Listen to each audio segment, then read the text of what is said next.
হাদি হত্যার বিচার শেষ হবে এই সরকারের মেয়াদেই। তদন্ত নিয়ে প্রশ্ন এবং অস্বস্তির মাঝেই দাবি বাংলাদেশের ইউনূস প্রশাসনের। 10 দিনের মধ্যে চার্জশিট, ফাস্ট ট্র্যাক ট্রাইব্যুনালে হবে হাদি হত্যার বিচার। ইনকিলাব মঞ্চের চাপ, আর তাই অন্তর্বর্তী সরকারের প্রতিশ্রুতি দ্রুত বিচারই এখন লক্ষ্য। নির্বাচনের আগে হাদির হত্যার রহস্য উদ্ঘাটন হবে, স্বরাষ্ট্র উপদেষ্টার তরফে এলো এমনটাই প্রতিশ্রুতি।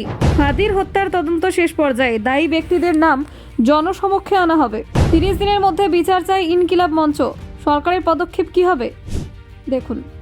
বাংলাদেশের রাজনৈতিক এবং সামাজিক প্রেক্ষাপটে ওসমান হাদি হত্যাকাণ্ডের একটি গুরুত্বপূর্ণ ঘটনা হিসেবে বিবেচিত হচ্ছে। এই হত্যাকাণ্ডের তদন্ত এবং বিচার প্রক্রিয়া দেশের ব্যাপক উত্তেজনা সৃষ্টি করেছে। হাদি হত্যার ঘটনা একাধিক স্থানে জনমনে উদ্বেগের সৃষ্টি করেছে এবং এটি দেশের রাজনৈতিক পরিমণ্ডলে একটি বড় প্রশ্নচিহ্ন হিসেবে দাঁড়িয়েছে। বাংলাদেশের অন্তর্বর্তী সরকার রবিবার প্রকাশ করেছে যে হাদির হত্যার বিচার সম্পন্ন হবে বর্তমান সরকারের আমলে। এই দাবি বিশেষ তাৎপর্যপূর্ণ কারণ আগামী 12 ফেব্রুয়ারি বাংলাদেশের নির্বাচন অনুষ্ঠিত হবে এবং নির্বাচিত নতুন সরকারের হাতে শাসনভার হস্তান্তর হবে। ফলে অন্তর্বর্তী সরকারের এই পদক্ষেপ একটি নির্দিষ্ট সময়সীমার মধ্যে বিচার প্রক্রিয়াকে দ্রুত অগ্রসর করার নির্দেশ দেয়।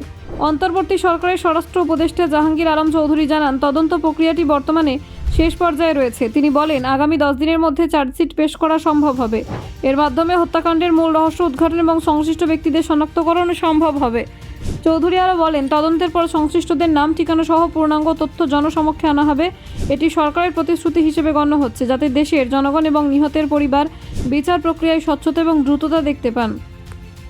এই হত্যাকাণ্ডে তদন্তের জন্য ফাস্ট ট্র্যাক ট্রাইব্যুনাল ব্যবহার করা হবে। ফাস্ট ট্র্যাক ট্রাইব্যুনাল ব্যবস্থা ইতিমধ্যেই বাংলাদেশের বিচার ব্যবস্থার পরিচিত, যা গুরুতর মামলায় দ্রুত সমাধান নিশ্চিত করতে সক্ষম। পুলিশের রিপোর্ট পাওয়া 90 দিনের মধ্যে বিচার সম্পন্ন করার নিয়ম রয়েছে। তবে এই ঘোষণার পরেও হাদির সংগঠন ইনকিলাব মঞ্চ সন্তুষ্ট নয়। তারা দাবি করছে যে হত্যার বিচার 30 দিনের মধ্যে সম্পন্ন হওয়া উচিত। সংগঠনটি সরকারের প্রতি চাপে রয়েছে যাতে তারা দ্রুত এবং কার্যকরভাবে বিচার প্রক্রিয়ায় এগিয়ে নিয়ে আসে। হাদি হত্যাকাণ্ডের তদন্তে পুলিশের ভূমিকা নিয়ে জনমনে প্রশ্ন উঠেছে। অনেকে মনে করেছেন, তদন্তের ধাপ এবং প্রক্রিয়ায় নিরপেক্ষতা বজায় রাখা গুরুত্বপূর্ণ। পুলিশ এবং তদন্তকারী সংস্থার ভূমিকা নিয়ে যে অস্বস্তি দেখা দিয়েছে তা দেশের রাজনৈতিক স্থিতিশীলতার জন্য গুরুত্বপূর্ণ। অন্তর্বর্তী সরকারের এই পদক্ষেপের ফলে দেশের জনগণ আশা করছে হত্যাকাণ্ডের দায়ী ব্যক্তিদের দ্রুত শাস্তি নিশ্চিত করতে হবে। এটি দেশের আইনি প্রক্রিয়ার স্বচ্ছতা এবং বিচার ব্যবস্থার কার্যকারিতা তুলে ধরার জন্য গুরুত্বপূর্ণ। হাদি হত্যাকাণ্ডের প্রেক্ষিতে রাজনৈতিক চাপও ক্রমশ বাড়ছে। বিভিন্ন রাজনৈতিক দল এবং সংগঠন দেশের রাজনৈতিক পরিবেশে তাদের অবস্থান দৃঢ় করার চেষ্টা করছে। এর ফলে বিচার প্রক্রিয়ার প্রতি জনগণের আগ্রহ এবং নজর বেড়েছে। আসিফ নজরুল, বাংলাদেশের আইন উপদেষ্টা, জানান যে দ্রুত বিচার ট্রাইব্যুনালে মামলাটি দ্রুততার সঙ্গে এগিয়ে যাবে। এটি একটি প্রয়োজনীয় পদক্ষেপ যাতে হত্যাকাণ্ডের দায়ী ব্যক্তিরা দ্রুত বিচার লাভ করতে পারে। হাদি হত্যার মামলার চার্জশিট পেশ হলে তা দেশের রাজনৈতিক এবং সামাজিক পরিমণ্ডলে গুরুত্বপূর্ণ প্রভাব ফেলবে।